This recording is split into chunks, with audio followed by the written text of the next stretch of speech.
This is a full review of the Tesla Model X.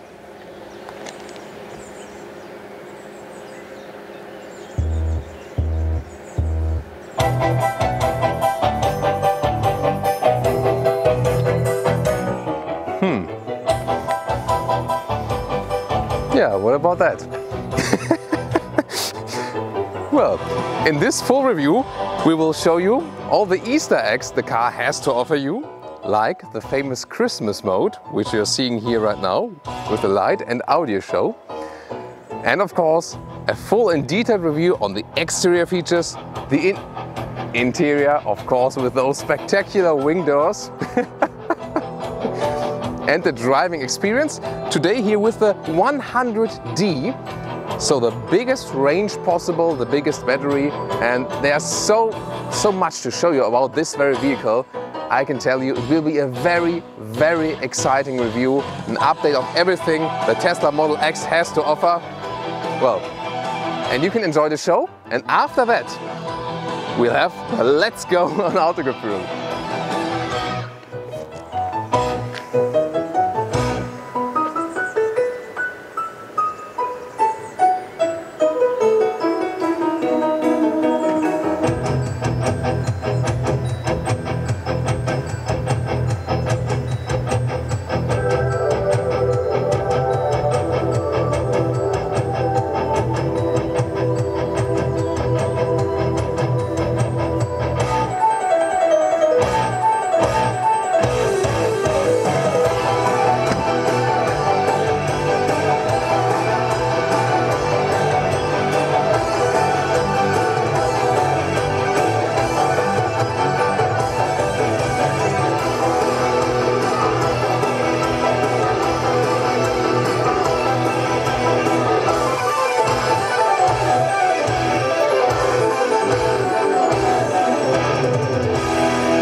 Well, you know that I have experienced a lot of vehicles so far in my life, and with no other vehicle you could show off that well, although it has zero sound.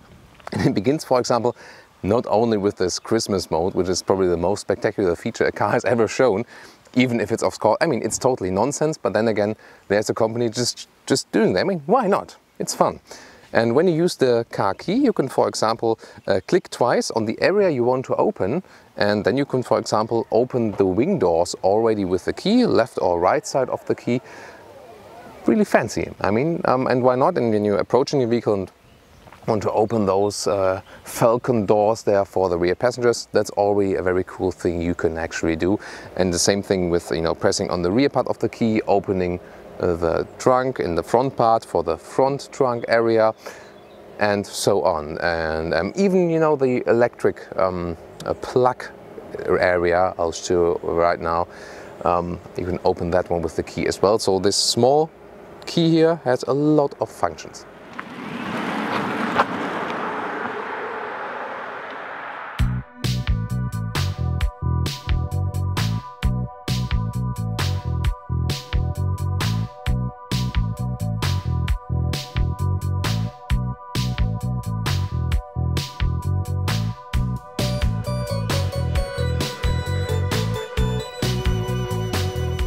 .04 or 16'5" is the total length of the Tesla Model X. It's a little bit longer than the Tesla Model S, and of course basically a full-size SUV, at least for European perspective.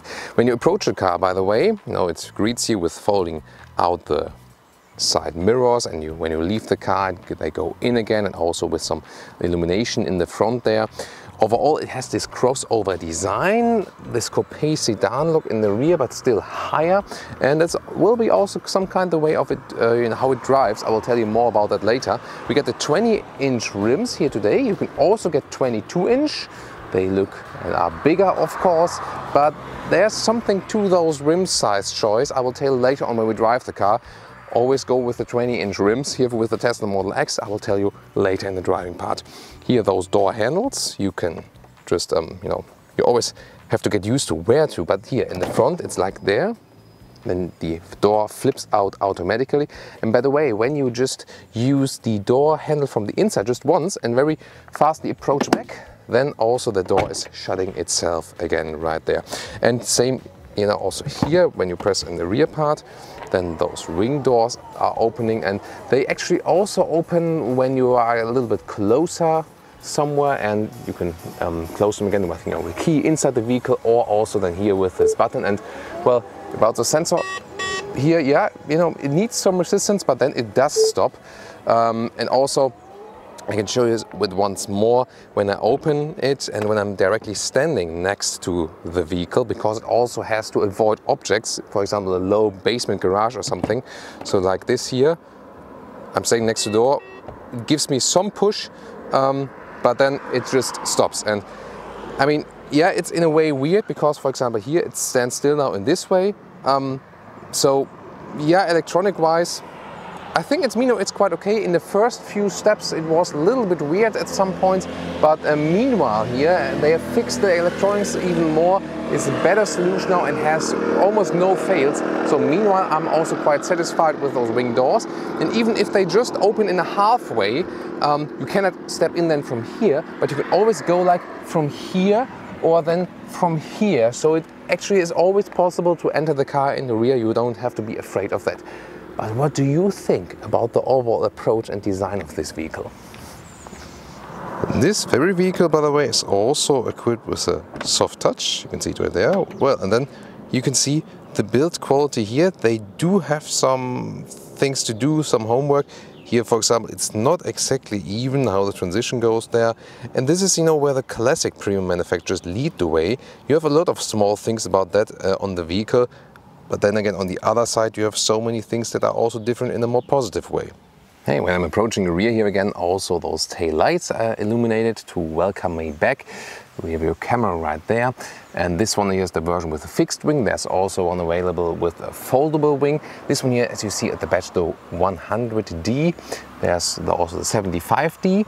And meanwhile, it just represents the kilowatt hour figure of the battery. So 75 kilowatt hours, or here 100. And there's the P100D with a performance option. Then you have even fast acceleration. This one here about 5 seconds to 100 kilometers or 62 miles an hour. And the P100D approximately 3 seconds. So of course, you know, insanely. And there's also this insane mode. So really, really very fast. But this one here is the one with the highest range because it doesn't use this performance tuning. And then you can get even more range, and over 400 kilometers or something over 250 miles overall electric range, and that is really decent, of course. Design-wise, you can see, you know, the rises to the top part, and then, you know, has this coupe style ending a little bit, or with this falling roofline. That is, you know, the modern design taste. But then again, of course, it will lose some room then on the inside. I will soon show you how the hatch opens, because I'm also not very satisfied with some details there. But then again, there are so many cool features again. This is, throughout this review, that is a very polarizing car with so many things to talk about, you know, in every kind of respect. Now, when you take a look at this rear reflector, it wouldn't be possible in the classic automotive industry, but here they just came up with an idea. Inside opening from the car, or holding the rear part of the key here, press it twice and the rear hatch opens. Then you can recharge it right here. And it takes a day at home, or 9 hours with the wall box, 4 to 5 hours in a charging station, and about 30 minutes to 80% as a supercharger from Tesla.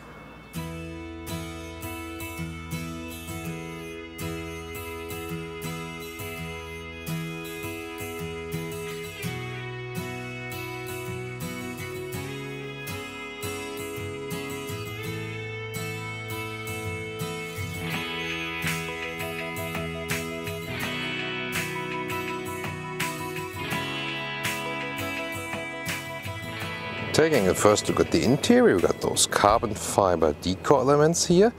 Then from the Mercedes parts bin, or same supplier they're using, we got those window levers.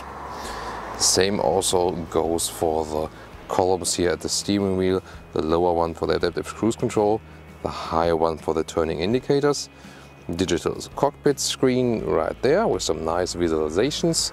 Also the range figure in the lower left. And they have stepped up the build quality.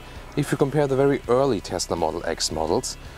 So definitely see some improvement. Then you can see here those seats, and they are all animal free. Tesla is the first manufacturers to completely ban animal material because it's cruel and not sustainable. And you can get those seats here either in black, in beige, in white, in this material, or you can also start with a black fabric. I would tend to go either for the black fabric because it has better climate options than a slick surface, so it stays cooler in summer and warmer in winter. And if you want it cooled and perforated, Tesla now the only manufacturer, the first one, to offer leatherette seats with the cooling function. Then they would be perforated, but this is so far only available in the 100D with a P, with the performance. This one here, just the 100D without the P. So I think they could offer this one throughout all model ranges.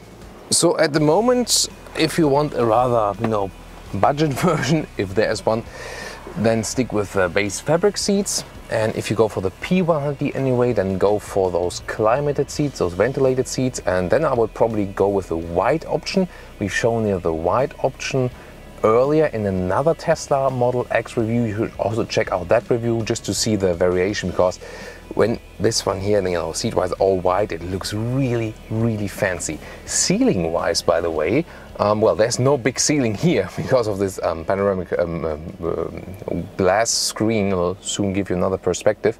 But ceiling wise, you can get the black seats in combination with black ceiling roof or a bright one, and the beige seats also then comes with the white one.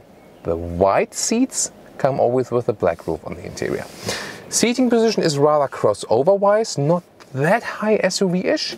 You can electrically control the steering wheel, also electric seat control. The seats, they're basically comfortable. I think they could improve the comfort a little bit more by the seating form if they would make it longer or offer an option that you can make them a little bit longer for taller people. Also they're, in some ways a little bit narrow, talking on a very high level. I think seating comfort-wise, just from the seat form, not talking about the materials, the seat form, to me Volvo is at the moment leading in the seating comfort from this built seat form just right now. But overall, I didn't experience any back pain here yet. You have, well, I don't have to talk about Headroom because there's just plenty available for everyone. And it's such a unique view, I have to show you that from the other perspective. And how cool is that? When I hit the brake pedal, the door automatically shuts. Very cool feature. By the way, you just put in the gear by moving this one down, or you press it here to park the vehicle. That's it. There's no start-stop button. And up for reverse, and also the rear view camera is engaged. So this interior overview here with a leatherette cover, nicely done, fixedly attached also. So they had some issues before that. I think they have improved the quality here with this carbon fiber stuff. Just one button right here on the right side for the glove box and one for the hazardous lights or the hazard lights. Steering wheel, we know that also from the Model S.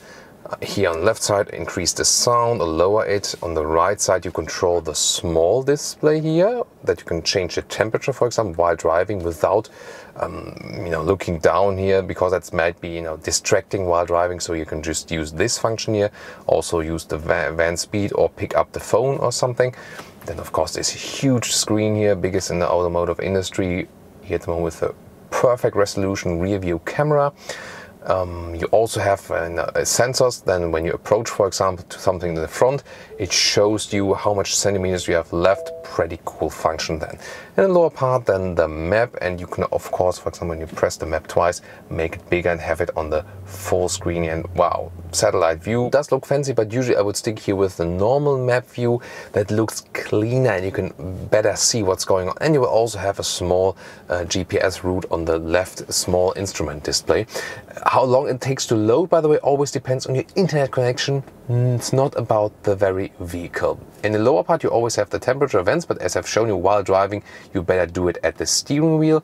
In the left part, you can always access the control screen. For example, change the regenerative braking function. If it's flickering, especially right now, by the way, on the display, it's not in real life, it's just on camera. It's hard to set the camera up in a way that it's not flickering on the screen for the camera.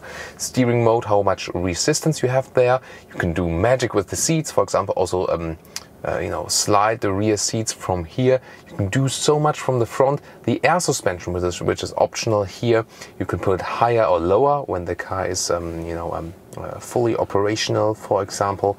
So you have a lot of different functions right there. You also have the creeping mode, so when it's on, the vehicle slowly moves when the brake pedal is released, as it says here right now. It's, I think, quite handy. I like to drive with it, especially for traffic jam.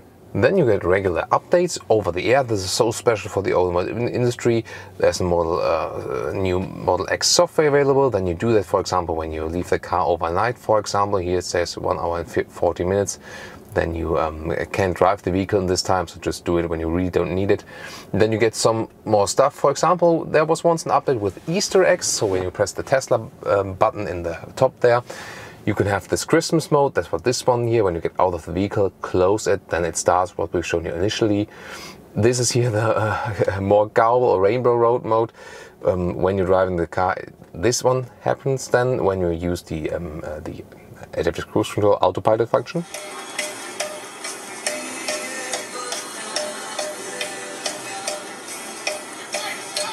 I gotta have more cowbell. Guess what? I got a fever. And the only prescription is more cowbell. Then you have another Rudolph mode where Christmas sound is being played, but it's very loud, so I wouldn't recommend it.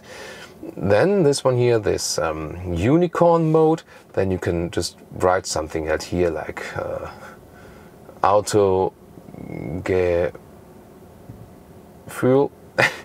And then actually also, or making use a pen like here, like rocks. So and then publish. I assume I want Tesla to critique your artistic masterpiece. Yes, I'm an artist. And well, now they obviously take a look at it, and I can also always clear that. So might be funny for your kids then, for example, when they sit in the front. And you always have to deactivate an Easter egg mode, by the way. You know, just the Christmas mode, it won't, you know, be playing all the way around. And this one here, when you press the Mars rover mode, then it's also pretty funny to, when you go to the GPS, then you're here just on the Mars. This is really funny stuff. And I mean, it's of course, and again, if you think they changed that one here as well. Well, this mode here, when you go to the air suspension, then you have this depth for this. Oh, sorry, depth for this Hoover sub, or how you call it. Really funny stuff. And the thing, again, why not? Why not just have some fun? I think this is also what makes this car so special. And among the coolest things is for sure this look outside. Wow, you can see it has a darker tone in the upper area right there, this panoramic glass screen, and this really, you know, actually, you know, it insulates a little bit against heat, but of course this car heats over a little bit more than other vehicles. And you don't need sunglasses all the time because it's basically an inbuilt sunglass, so it's really okay to drive this car also without sunglasses. You also have this optional visors here, which magnets, they pop out, and you have also small mirror right there, but you know, I'm not sure about those. I haven't used them yet. I didn't need to, and the problem is also when they are, you know, in their normal position, they tend to have a little rattling effect. You know, it's maybe because like this here or something. And now I found a solution to improve it. If you're a Tesla Model X owner, just do it like this. Just, you know, a little angle forward, and obviously this holds this part tighter than it usually does when it's just like this. Yeah, it shouldn't be the case, but at least there's something you can do against it in a very easy way. Storage areas. On the inside of the doors it's pretty small, but the middle console is bigger. Below the big screen you have a place to put your smartphone, for example. It goes actually quite deep. Then you can slide this one here open. You have two big bottle holders, or you can just remove those to have you know, free space right there. Then more far back you can flip this one here, and then you have two USB ports there. I remember it with the Model S, there was a charge plug there for the iPhone, but obviously they've went back to just the USB solutions right now there. And then you have two cup holders. You can slide this armrest like this, and then we go here. But they are not adaptive, so I'm missing those adaptive functions for the cup holders, so bottles are being kept tighter. So when you can open those wing doors completely, it is really so easy to get inside. That is really superb. You can also close and open the windows as a passenger driver yourself here with those buttons. And this is really a spaceship-like seating position. It's actually pretty fancy. You see, I can also control it electrically. I can slide them forward, but this one is the maximum position backward. And if I'm sitting here as a tall driver, I can sit here with 4 adults, no problem, yes. But then again, they're not using the package they have. You know, considering the car is over 5 meters or, you know, 16'5", there should be more legroom, definitely. So this is not very well used. You can, by the way, also put the seat a little bit more backward to have a more sleeping position, or you can also put it more forward like this, so you have a more upright position. But then again, there should be more room left. You can get different setups here. You can get this one. This here, 2 seats, so overall 6 seats. There's also a 5-seater. This is the base version. Then you have a bench, a classic bench here in the rear part. Isofix, by the way, here on the outside seats. They will also be available on the third seating row. I will soon show you. With the bench, you can fold it in a 2/3, 1/3 split. I took a look at that at the Tesla dealer, and well, it's a rather classic approach, but this one is super cool because you have those 2 single seats in the rear. You can move around freely. It's very fancy. By the way, you can, where is it? There it is. You can also move the seats forward like this, and then they also fold forward just a little bit more.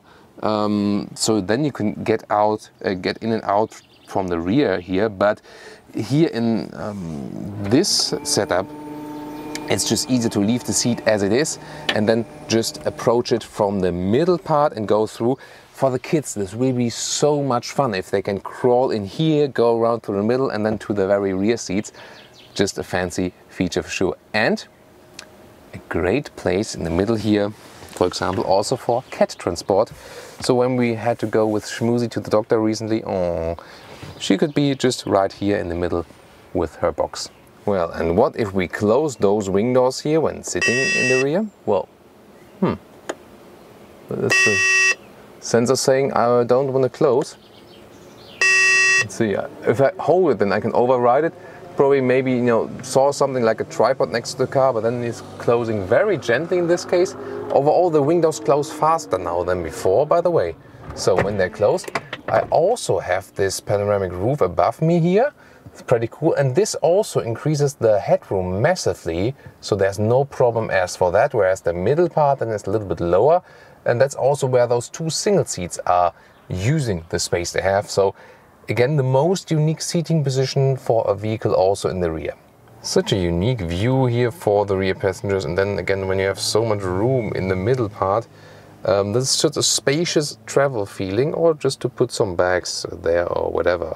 So you have a lot of, you know, just ideas out there what you can do with that. And you have 2 USB ports here for the rear passengers and 1 more right there for the 3rd seating row. Wow. So now first about this hatch. Double press the key at the rear part and then it opens, or you can use the button right there. Well, you can program it where it should be standing still, then hold this close button for a couple of seconds and then it stays in this position. For example, if my basement garage is ending right there, and you can see the distance from the lower part to the top part is huge, and that makes it very unhandy. So seriously, the worst hatch I've experienced yet, because it lets you so so less flexibility. When you push it all the way up, I mean, you can just do it outside basically. Then I can also stand underneath it. You know, that's no problem basically. But usually, even in the basement garage, it only opens like here, and then it's really hard to. And I've already hit my head like 3 times when it was basically standing here something. And then you was going like this, and you usually know that those hatches are not that limited, and then you, whatever, and then bam, well, you have to bear that in mind. Child safety test. That's good. You know, that works, but overall it feels like, you know, not that good build quality wise. So this is also again one of the weaknesses of this car. Having said that, if you push it in the highest position, then you can very easily access the trunk. With the Tesla Model X and the Model S, this will of course also be the big advantage if you compare it to the Model 3, for example. Here, if I want to have it till here, I can just press this button in the upper part. There again, and then this position is saved. I remember, you know, I should save it in another way around, but not damage it another way. But it should have a sensor that it won't open. Will it? I'll test it out. So then you can actually reach through this one very easily. The Model 3 will just have a small limousine or sedan-like hatch where you're not that flexible. And here we go then with the trunk. Let's put a cabin trolley inside. There you can see when you have the third seating row flipped down, it does work here. Again, you have this 2-2-2 setup, or so 6-seater, or a bench 5-seater, or then also bench plus those two 7-seater is the top option then for that one. But this one is, to me, somehow the coolest one we have at the moment. So you can see if you flip those up, the cabin trolley does not fit in a longitudinal way, just in a transverse way in there. Then you can also flip the last seating row up, and that you have plenty of room available here. But when you want to put the seats there in the front, well, there's one problem, because they don't flip down totally. So if you think about putting a bicycle just here in the trunk, the Tesla Model S might be the better one as a sedan than the SUV here, because this is the maximum you have. Or you can say, you don't go for this setup with the single seats, you go with the rear bench, and then you can better flip it in a 1/3, 2/3 split. Probably, I mean, I just love this setup here. But then again, I would be more flexible loading wise if I go with the rear bench here. So maybe I would then end up again with the 5-seater. Or what would you do? And then there's also an interesting thing, if we you know, flip those seats, there's a button at the side where we can release it and then flip it up like this. And at the moment here on the other side, this seat here is blocking it. But as soon as I hit this button, magic, the other seat here goes a little bit in the front, and just, you know, that close that I can lift up this seat. So a clever solution. And then you can see how much trunk is left in this case then. And underneath this cover here, there's actually plenty more room left. And there you can, for example, store your cables, but I mean even everything more, because it's really huge, this hidden department. Well, what about the seating then? Well, the access is no problem, either here this way or then through the middle tunnel in this setup. And well, sitting here, headroom wise, it's okay when you put your head really far in the back, then it raises up again to the rear part. Here in the front, you tend to hit it a little bit. I'm 1.86 m or 6'1", but still okay headroom wise in any case. Knee room wise, of course, it's nothing for tall persons. And you can see this setup here at the moment on the other side. This is when the seat is all the way back and I could sit there as a tall person, then it's not really possible. But then again, if you think about shorter routes, and you have this 2-2-2 setup, 6-seater setup, then you can put your legs right here in the middle tunnel between those two seats. But if that would work for 2 adults, I don't know. But I mean, for smaller kids, it does work. And I think a really important point that they have also thought about the ISOFIX here in the rear, because for child seats, it's actually perfect. Then you can go maybe with 4 adults and 2 children with child seats, whereas some other manufacturers, or actually most of them, miss the ISOFIX on those 6th and 7th seats, or in this case here, the 5th and 6th seats. And I think it's actually the best to use them for child seats, because otherwise you just have a very small niche between children that are not anymore needing a child seat anymore, and when they're not too tall. So just a very small niche of children age and size who could otherwise use those last seats. But here with the ISOFIX, you can also use it then with the child seats very easily. So overall, I think a good solution.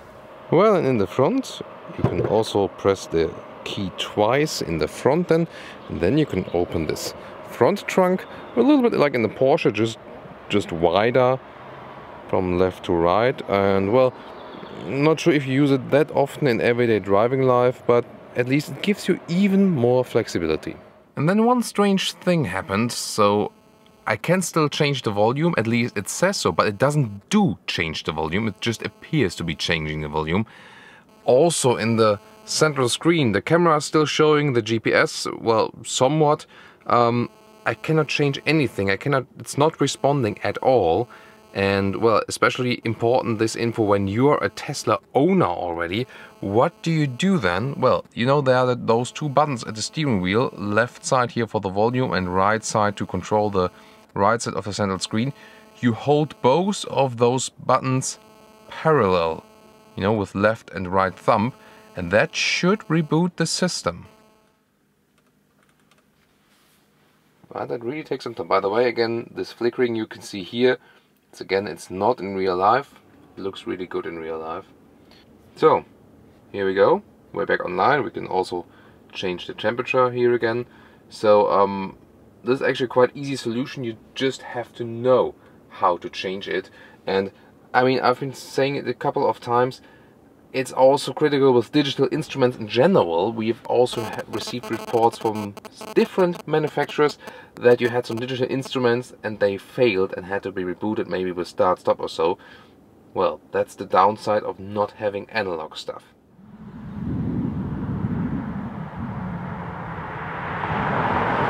Welcome to Thomas's driving lounge, here the driving part. And one of the most important things about this vehicle is recuperation. So you lift your foot off the throttle, and now I'm starting the the real braking process because I really want to come to a standstill. But the car is really decelerating as soon as you lift your foot from the throttle, and this is really helpful because, you know, also in a normal vehicle when you switch from the throttle to the brakes, it usually, you know, takes a second then that you reach your brakes. Unless you're a racing driver and drive with two feet, like left one on the brake pedal and right one on the throttle, you have to be careful with that. If you're not used to that, you're too sensitive and then you're really hammering the brakes because you don't have the feeling in the left foot. But if you have practice, you can actually do that. Otherwise, usually you just use your right foot and then you switch, but then again, as soon as you lift the throttle, you get the deceleration, the regenerative braking. And it is said that vehicles, electric vehicles in general, can gain about 10% of the energy then, you know, overall back then again. So it is definitely useful, and you also see it then in your range. And talking about the range here directly at the beginning, at the moment I'm consuming about 211 watt-hours per kilometer, and that is, you can directly calculate that, there's 21 kilowatt-hours per 100 kilometer. That is pretty decent, so if you're really performing a lot, then it's about 25 kilowatt-hours per 100 kilometers. And then you can calculate, okay, 25, and then 100 kilowatt-hours is the battery, so 4 times 25 is 400 kilometers of range. When at the moment we're cruising at about, you know, 21 kilowatt-hours per 100 kilometers, then I can even score better range figures up to, let's say, 450 kilometers or something. So, you know, 300 miles plus, and I guess this is perfectly fine and still among the best here in the electric vehicle segment, because here also the 100D is the one with the biggest range or highest range, because the P100D has more performance. You sometimes tend to use it and then you get less range, and the 75 version of this vehicle here, well, that one has a smaller battery, but the 100D and the P100D have the very same battery. And when you're standing still, you can also use some more of those control settings here. Then, you know, you're not here in language and units. I can switch to miles, for example, and then I can also tell you a figure here. So 320 watt-hours per mile. Then again, that would be 32 kilowatt-hours per mile. So at the moment, the consumption is really, really decent. yeah, 32 kilowatt hours per mile. So with the Porsche Cayenne hybrid, by the way, it was approximately the same. So it was always you know, between 20 and 25 kilowatt hours per 100 kilometers. And with the BMW i3, very you know, smaller vehicle, lighter vehicle, it was around 14 to 17 kilowatt hours per 100 kilometers. So not really half, but almost half. So you see that this big vehicle, yeah, I mean, it is actually heavy still, and therefore consumes also a lot of energy, but still reasonable if you compare it to fuel. By the way, if you see the display flickering, and you have just seen that when I'm on a wide screen it's flickering more, it's because of the camera. It's not really matching the you know, the hertz rate of the monitor. If you look at it here in detail, it looks perfectly fine. And how cool is that? I can have not only GPS but also the rear view camera. Usually it deactivates with every vehicle when you're driving faster, but here I'm at 60 kilometers an hour and I'm still looking at the rear camera here. This is really amazing. And since the rear mirror is really not that huge and I can't see so much, I can actually see better in this rear camera what's going on behind me. So, I mean, why not? I think it's pretty fancy. In general, this vehicle is of course about the silent electric ride. You feel so relaxed by that, and I really just love it. And you have the instant torque. I'm also at the moment in the chill mode, so I'm having less acceleration on purpose, because this vehicle is so strong. It can really accelerate that hard. I mean, 5 seconds to 100 kilometers or 62 miles an hour with the 100D, or 3 seconds with the P, with the performance version. This is really insane for a 2.3 ton heavy SUV.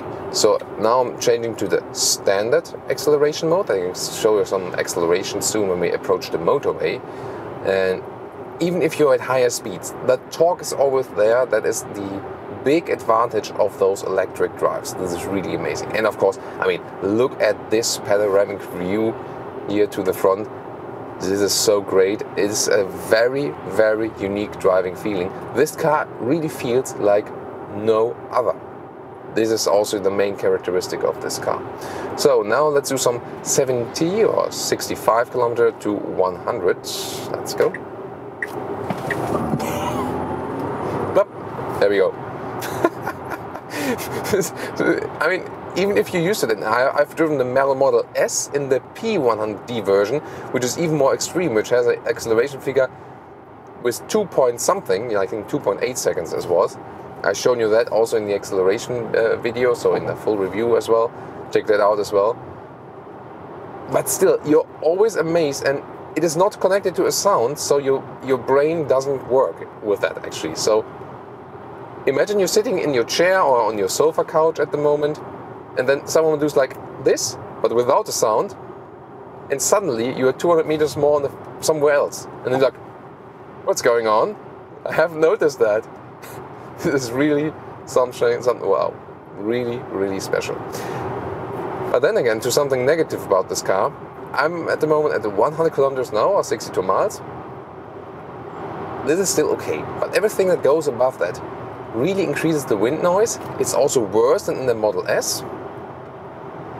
So there's different form. Yes, it is somehow streamlined, but still, you know, you have more wind noise than in the Model S, and also have a bigger resonance room here. And this is also one of the biggest weaknesses if you compare it to German premium manufacturers, or even, you know, if you take Lexus for example. The sound insulation, that's for sure. So they haven't figured that out that well, and especially then if you think about a German approach to a vehicle, where you can drive sometimes, you know, in a, let's say, Mercedes E-Class, or even the Mercedes SUVs, where you drive 160 kilometers an hour, or like 125 miles an hour or something,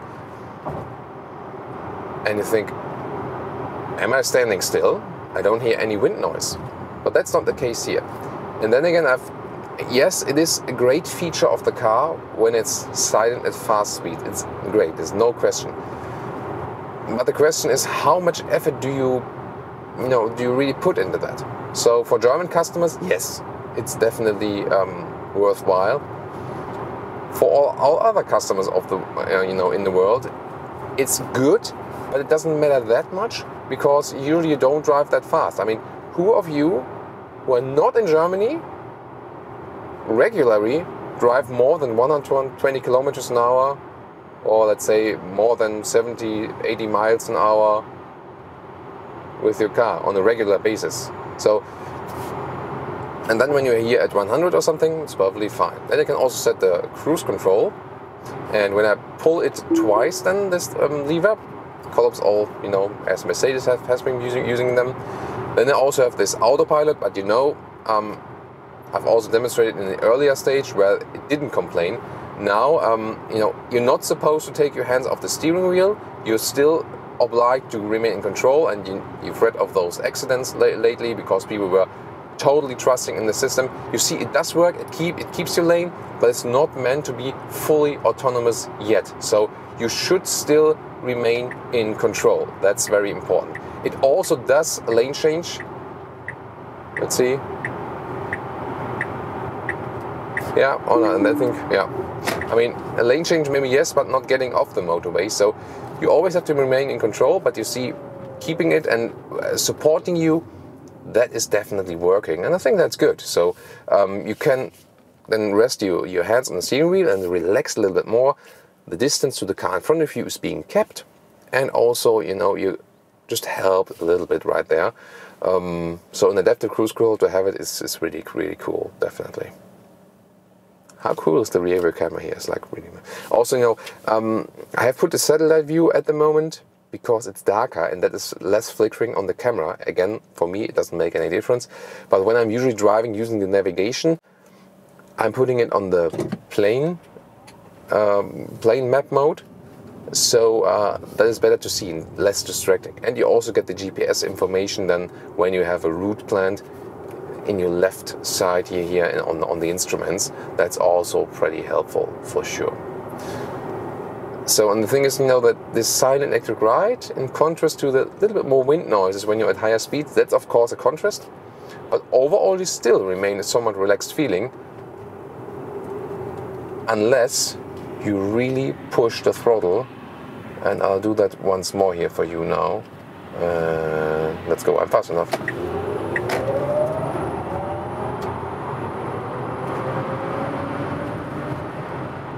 Plop, and that's 150 kilometers an hour approximately.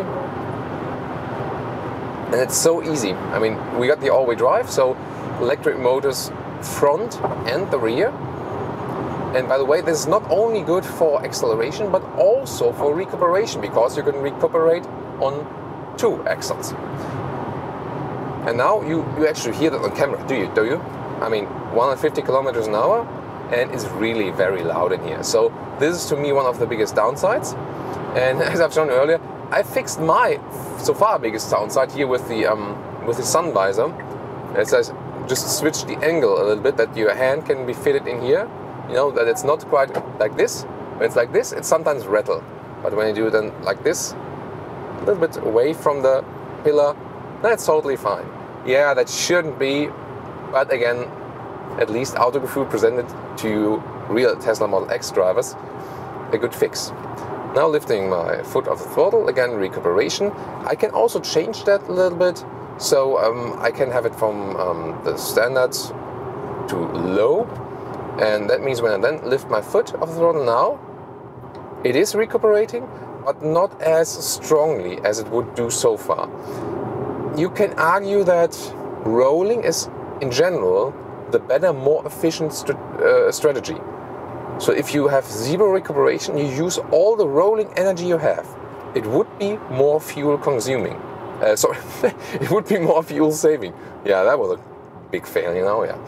So, but then again, when you lift your foot off the throttle, usually you are in a situation, look at that now here, the night view, also pretty cool, right? So you're usually in a situation where you want to reduce your speed anyway. And in this case, it makes sense to have the regenerative braking immediately when you step off the foot. And I tested it especially in the city. And I think even the little stronger recuperation mode is better in a way, because then you can use this one pedal driving. You're not using the brakes most of the time. It's somehow also fun and relaxed to drive in that way. And you know, when I see, oh, there's some cars in front of me, there's a traffic light going to red, lift my foot, and then the car is decelerating, and that somehow always gets into a very smooth process overall.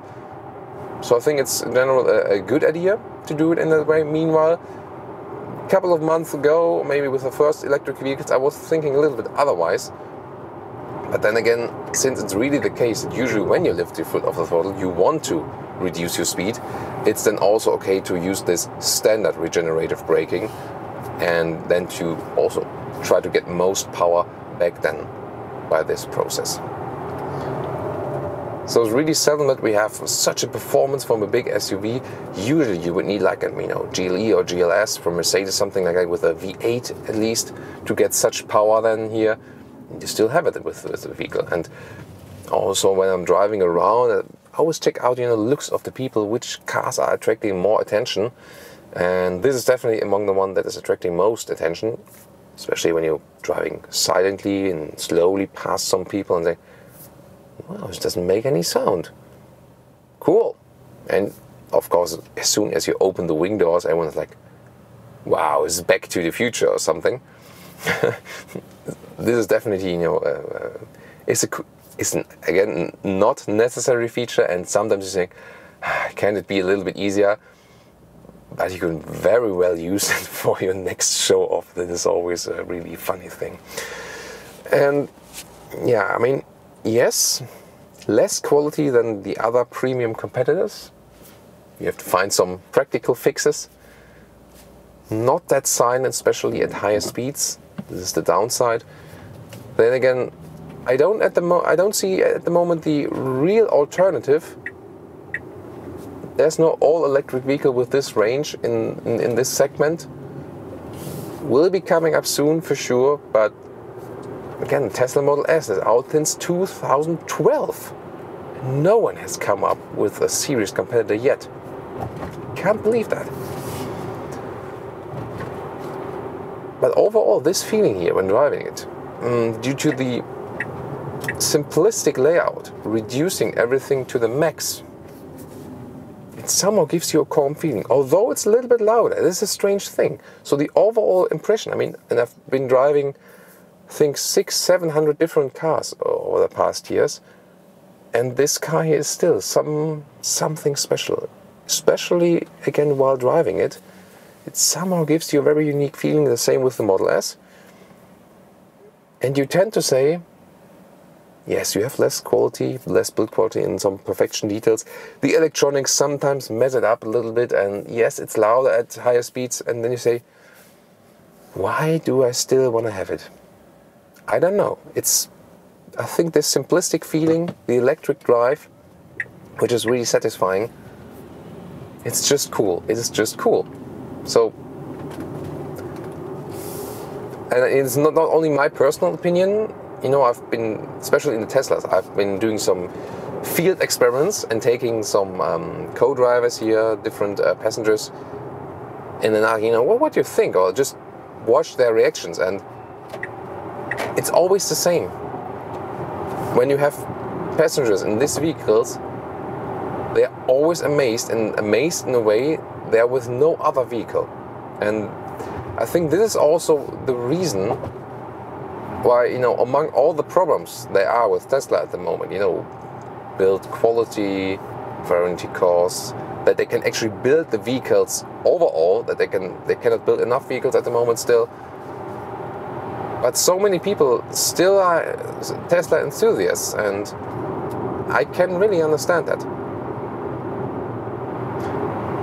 So one more thing, of course, we, talking about those special things, but what about the basic features? So for example, let me put off the cruise control, I have full control. Steering feel. Well, it is pretty direct, so you can very well park in and out. You also got a reaction basically in the small angle areas. That's fine too.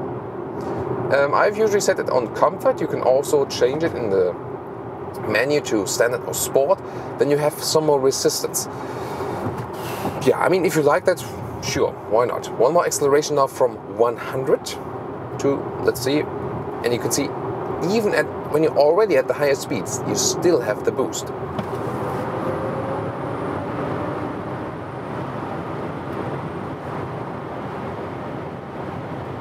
So 170 kilometers an hour. Wow. Of course, again, it gets very loud. And the good thing is, as soon as you lift your foot, you can still somehow get this energy back. Otherwise, it would be totally lost, of course. Also, stability at higher speeds, that's totally fine. See the lane change here. The car is not tilting at all, actually. And it's still, you know, a rather big SUV. So, very stable here. And now one of the most important things for you, if you plan to buy a Tesla Model X or S at someday, always go for the smallest rim size possible. We are driving the 20-inch here today. So far I've also driven the 22-inch with the Tesla Model X, and those are way rougher. So the suspension is not as good as you're used to from the premium segment at this price. So it is somehow a stiffer, sporty ride. It's not uncomfortable at all, but sometimes, you know, some bumps in the road, yeah, you know, they can be a little bit rough. But here with a 20-inch, I think it's really fine. Don't go for the 22-inch with this car. Do yourself a favor, because it gets really rough then. Yeah, I mean, suspension-wise, they should definitely improve something. Whoa, some smoke here. Where's that smoke coming from? Not from me. I'm driving an electric vehicle, so I'm out this time. So really cool. I think the 20-inch setup here is really cool, and I think, as you've seen also on the visual part, it looks really nice. Now when we have some high-speed driving, 26 kilowatt hours per 100 kilometers, you see it goes up. But I mean, you're not always going 180 kilometers an hour in this very vehicle, so that's also maybe not that realistic in this respect then. Pretty interesting though. So again, suspension-wise, also from the sound the car makes when you're going over some transverse bumps, especially from the rear area, something like so sound suspension-wise, this is also not on an optimum level. You have to just be realistic with this car, you know. Out there's so much polarization these days. People say, like, you know, Tesla best ever and nothing else counts, and then there are people who are just Tesla haters and just being happy on every negative news there's spread about Tesla. And I mean, why can't we just be realistic with the car and stress what's positive and stress what's negative? And I guess that's what we are always doing at Autogefühl, and I hope you also really appreciate that we you know, can find this realistic balance. And that's, you know, with everything in life. You don't have to see everything as totally positive or totally negative. It's usually the truth is somewhere in between, and this is the same with this vehicle. So you have a lot of fun, although it's a big SUV, or rather crossover style. You have some competitors which are true SUVs, in which you sit a little bit higher. So I would rather describe this one here as crossover feeling. But of course, if you compare it to the Tesla Model S, you sit higher. And to me also, for this reason, more comfortable. So I like the Model S for its visual look. I like it better than the Tesla Model X, just from the visuals. You know, that you can flip the seats totally in the rear then is also really handy with the Model S. But then again, the interior concept here, when you have passengers in the rear, is of course cooler here in the Model X, especially with this 2-2-2 setup. And this upright seating position is really cool. And also, of course, this unique panoramic sunroof. And the funny thing is, you would think with those big glass areas, you always need to have sunglasses while driving. But the really funny thing is, I felt that I need less sunglasses while driving, because you have this inbuilt sunglass in the top part, and it really, and I've never used these here. You know, those additional sunshades, which you can, you know, flip out like this, as I showed you earlier. I think a little bit unhandy also. The mirror is very small, but I've never used them. There was no need to. And, you know, somehow I think the wide glass area makes your eyes adapt to, you know, a little bit more brightness. But then you're not, you know, that shocked by the brightness maybe when it's just coming from a very small area. So I'm always driving with sunglasses when I'm driving a car and not being on camera. I think it's rude to wear sunglasses as a presenter because you just lose the eye contact. I don't like that as a viewer myself. But then usually I would now drive with sunglasses basically. But the funny thing is really that I have less desire to drive with sunglasses when I'm here in the Tesla Model X with the gigantic panoramic sunroof. And that is something I wouldn't have expected overall. I would have, you know, thought the contrary. Yeah, I mean, you hear and feel that this car is one of the cars where I can tell you really the most things overall about.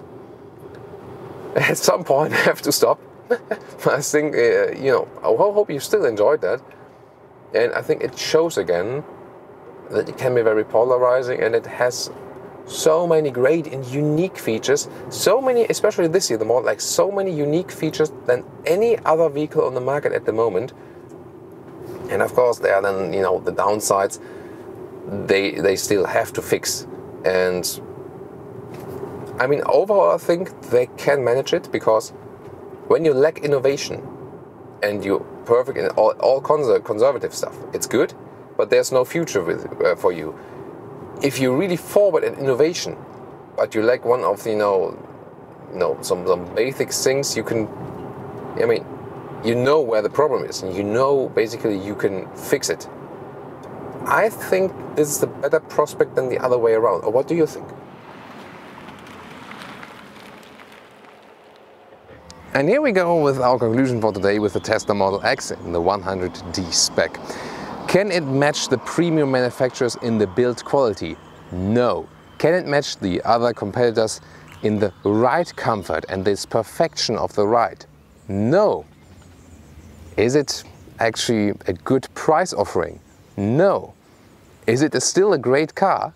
Yes, because it has this unique design, exterior and especially on the interior. This interior concept from 2012 from the Tesla Model S taken over here to the X, and it's still so futuristic. It still could be a concept vehicle from the other manufacturers at some motor show. And of course, I mean, if you just look at it on the inside, then here, especially with the panoramic windscreen, it is such a unique car, more unique than any other car, especially here the Model X. And yeah, it does come with some downsides. I mean, the room you have on the interior, it's not really a very good package. It's still somehow bulky on the exterior for the room it got on the inside. Still fairly comfortable. The ride comfort should be better suspension-wise, but with my 20-inch rims, smaller rims tip, you'll be better off for sure. Then it has so many great features. The wing doors, I mean, you can argue about that.